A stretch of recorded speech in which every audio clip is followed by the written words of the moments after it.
Hey guys! So today I'm going to show you how to access the material inside of the standard lesson commentary.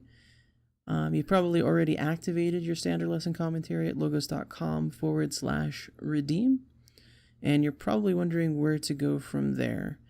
So you'll want to install the free Logos 7 Basic client, and I'll include the link to the instructions on how to do that in the information section of this video below. Now, once it's installed and you have the program open, it's going to look like this right here on my screen. From here, you're going to go to the book icon at the top left, and you're going to click the book icon.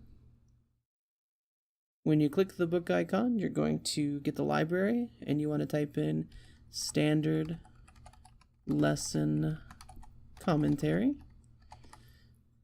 And voila, there are your commentaries. Go ahead and open the NIV or King James Version, whichever one you want. And it's going to bring up this screen here. This is the resource. You can open up the table of contents by clicking on this double arrow icon at the top left of the panel. And from there you can go to, like, for example, the fall 2018 section with all the lessons there.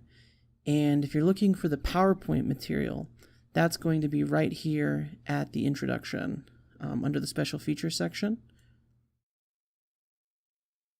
And you just click these links and it'll take you to their website so you can access that information.